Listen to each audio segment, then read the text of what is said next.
Good morning everyone गोटे नुआ सकाळ को आपण मानक स्वागत। आज मु आपण सहित मोर डेली मॉर्निंग रूटीन शेयर करी। वर्तमान घंटे देखुंत 5:55 होती। एक्चुअली घंटा 10 मिनिट रू भी अधिका फास्ट अच्छी, तो तार अर्थ कि मु 5:40 मैक्सिमम से भितर ही उठी जाइए। जल्दी शोईकी जल्दी उठिबार अभ्यास को मो जीवन में आड करी। आगुरी एमती होता कि मु बहुत डेरी जाके चाहूली आ सकाळ रेस्पॉन्सिबिलिटी अच्छी तेणु जल्दी उठुली तो भारी चिड़चिड़ होती। बट वर्तमान से सब जिनस ना मु मो निज देह मो निज शरीर कि मु जल्दी उठुची। एठी मु उषुम पानी बसाऊँगी। एक्चुअली मो शाशु घरे अच्छी कि आमे माने आम पिंधा लुगारे रोसई घर को आसुना, माने जो ड्रेसटा आम राति पिंधिकी शोई थाउ। तो मु सबुदिन मोर ड्रेसटा आग चेंज करे, मोर रातिर ड्रेसटा चेंज करके रोसई घर को आसे। तो मुझे उषुम पानी पीऊँगी। तापर मु मोर मुंडटा को भलसे कुंडाए। प्रथमतः मुंड कुंडेले ब्लड सर्कुलेशन हम आ पिला माने जेहेतु शोइचंती मु समय नहीं कि मो मुंडटा कुंडई पारिबी, मते गोटे माने फ्रेश फील हम। एमिति बहुत समय होइछि, आपण विश्वास करिबेनी दिन दिन मो मुंड कुंडाएनी, मो मुंड झोट हो जाए। जो समय पिला शोई पड़िले मु भी सेतल टिके अलसुआमी देखाए। मु भाबे हे फोन टिके देखिबी बसिबी कोन एना मुंड जाइकी कुंडेबी किए देखिबो, बट ना एबे मु जहाँ भी करूछि मो निज पई करूछि। एठी आपण भाबुथिबे मु कोन करूछि, एटा एक्चुअली मो आइस वाटर रे मोर फेस डीप करूछि। मु किछि दिन हेलानी लक्ष्य कली जे मोर ओपन पोर स्टार्ट हेलानी, बयस कम हे कि भी एजिंग स्टार्ट हेलानी। तेणु मु 10 to 15 डेज हेलानी कंटिन्यूअसली प्रत्येक दिन सकाळो मो आइस वाटर रे डीप करूछि। काहेकि ना डायरेक्ट आइस फेस रे घसीबाटा भलो नुह। आकु करिबा द्वारा हम स्किन गोटे फ्रेश फील होछि और टाइट रहूछि। मैक्सिमम टाइम मु रातिर बासन राति रे ही माजी दिए, किंतु जदि को दिन रातिर बासन रही जाइछि से समय रे मु जल्दी शोइबाटा को इंपोर्टेंस दिए जे थाउ जल्दी उठिकी पिला तो शोइथिबे मु धाए धाए बासनटा माजी देबी बोली। एक्चुअली सत कहबा गले मु काम करबा पई बहुत हाउस हेल्प एठी खोजुछि।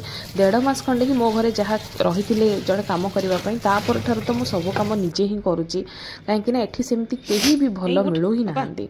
पुओ को सेठू बेडरूम रो आनिली घोसाडी की बापारे उठू, एठी आसी कि सोफा ऊपर सोइला, ताकू उठेई कि आगो एठी पानी देली। पिला को वर्तमान सफिशिएंट पानी दियंतु, भूलंतुनी। खाइला परे तो से माने पिउचंती, किंतु बाकी टाइम रे तांको दियंतु, नहले इजीली तांको पेट गरम हो जाउची। काली मो पुओ सेंती राती सारा कासिकी बड़ो हैरान करिची।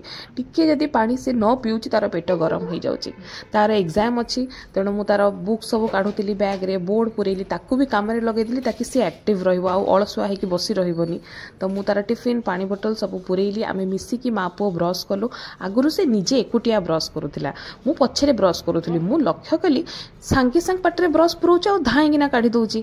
मु देखिली पिला को तो कहिले से सुनिबनी, किंतु पिला आमे जहाँ करिवो ताको अनुकरण करिवे। मु ता संगे ब्रश करिबा स्टार्ट कर देली। मु जेमिति समय नै कि जेमिति घसीबी से सेमिति घसुची। गोटे दृष्टि तो भलो हैला।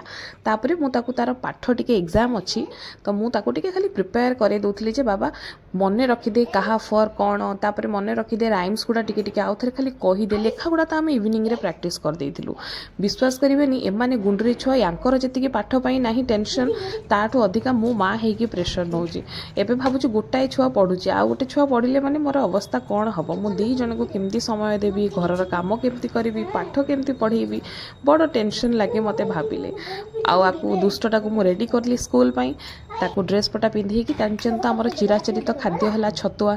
मैक्सिमम मो छुआ जदि सप्ताह 7 दिन भाबंतु 6 दिन स्कूल जाउची, ताहले 4 दिन तो सेतरु से छतुआ खाउतो। 3 दिन खंडे तार को दिन चूड़ा कदली चाले, नहले मैक्सिमम होची हमर खाद्य छतुआ। तापरे मु ताकू स्कूल नबा पई कि बाहरली। एबे एमाने दि जण सोई थांती, एतिकी भितरे घरर एतिकी काम हेई थाए। एटा 7:15-20 रो समय। ताकू स्कूल ले छाड़ी के आसला परे मु टिके छात को आसे। प्रत्येकटी मनीष प्रत्येक दिन सकाळर सूर्य किरण एटलिस्ट 30 मिनिट्स नबा कथा। कहीं ना एमिति बहुत समय थाए हमको सकाळर सूर्य किरण मिलेनी जो विटामिन डी प्रचुर परिमाण में थाए। तेणु मु 7:35 खंडे बेलू 40 भितर एठिके आसे। चेष्टा करे कि 15 मिनिट 8टा पर्यंत एटलिस्ट टिके चलाचली करी, निजको फिट रखी। कहीं मुझे जिनसा बुझी जाइए health is most important thing. आपण पाखे कोटी कोटी टंका थिले भी जदि भोग करने को शरीर नहीं तार मूल्य किसी ना आज्ञा। तेणु निज शरीर को फिट रखिबार अच्छी, कहीं आमको लंबा समय काम करार अच्छी आ सुस्थ रहिबार अच्छी। एठी मो फेसटा टिके क्लीन करुच्ची।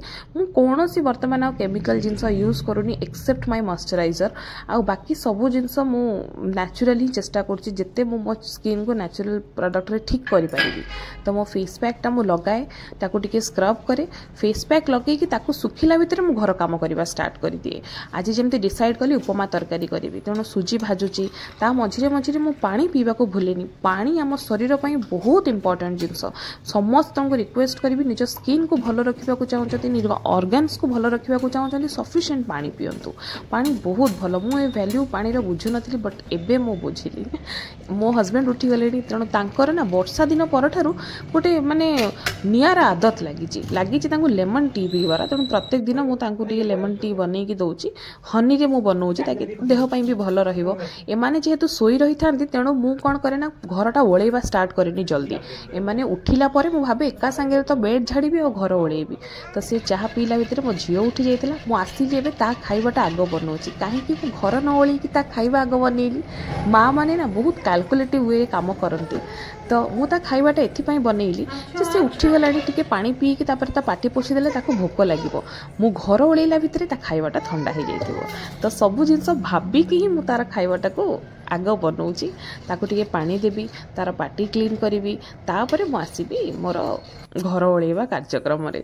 आ विश्वास करेनि एडे बड़ घर ना मु ताकू ओळेला भितर मते मो अंटा पिठी कौन हो जाए। मु भावे जे एतिक घर ओळेबी केतबेले पोछिबी केतबेले किंतु बहुत समय आमको करिया पई पड़े। कोन संक्रांति थिबो कोन पूर्णमी थिबो तो ता पूर्वरु मन्ने पकई पकई कि मो घर पोछा। एमिति भी देखिबे जदि 2 दिन को थरे तो हॉल मोर पोछा हुए कना छोट पिला मोर खेलुची घर असना हेले भल नाही। तो एबे मु झियो को ता बाबा पाखे हैंड ओवर करके मु आसिली गाधेबा पई कि मु गाधुआ बाधुआ सारले से मते झियो को दे दियंती सी जाती तांको नित्यकर्म सारिबा पई। आ एटी मु झियो को खुआउची। मो झियोर फोन देखि खाइबार बिल्कुल अभ्यास नाही। मु उल्टा ताको टिके फोन देबी किंतु सी सेमिति ही खाए जाहो सेटा गोटे भल जिंस। किंतु मो पुअर फोन देखा अछि झियो को एठी मिक्सचर पत्र हाथ रे टिके दे दी गिना रे मु काम कली तापर उपमा तरकारी सरला परे स्वामी को एठी बाढिली। एही समयटा मोर टिके रिलैक्स टाइम कारण मु सब काम करके आस्ताय मु बसे। डॉक्टर देखला परे डॉक्टर कहले मो आखि बहुत खराब तेणु मते पूरा प्रत्येक दिन पिंधिबार अच्छी चश्मा शोइबा पर्यंत। तेणु आपण मते मैक्सिमम एई लुक रे ही देखिबे कोन करिवा। मो हस्बैंड घरे थिले ताको घर सब छोट मोट काम देखा जाए आ सब मते कहबे करियाको। तेणु मो भाबे जल्दी जांतु ताकि मु टिके रिलैक्स हेबी। तो फाइनली से ऑफिस गले एबे मोर फ्री टाइम आजिला एक्जाक्ट 10 1 घंटा तो फास्ट अच्छी जेमती मो आगुरु कहिची। तो सरीला मोर फाइनली सकाळरा काम। तो एबे मोर आरंभ हम ठाकुर पूजा काम करी जी ड्रेस पटा बदल ठाकुर पूजा करी तापर आसिकी खाइबी। आज उपमा और तरकारी बनई हस्बैंड ऑफिस रु गले एबे मोर खरा बेलर काम आरंभ हम। तो आपण मैंने मो सकाळर देखिले पूरा वीडियो आपण सहित आज शेयर करी जी मु आपण सहित वीडियो शेयर करुँची ताठू आहरी काम बहुत अधिका अच्छे कहीं देखो सब तो शेयर करें कहीं सब जगह कैमेरा सेटअप करने सेमती सुविधा ना। तेणु जी जो जो जगह सुविधा अच्छी से काम मुझे सहित शेयर कली। आशा करुँची वीडियो भल लगी जदि भल लगी देन प्लीज मो चैनल को सब्सक्राइब करेंगे वीडियो को लाइक करेंगे समस्त सहित शेयर करेंगे मत बहुत आशीर्वाद दिंतु मो पिला को आशीर्वाद करंतु। रही नमस्कार जय जगन्नाथ।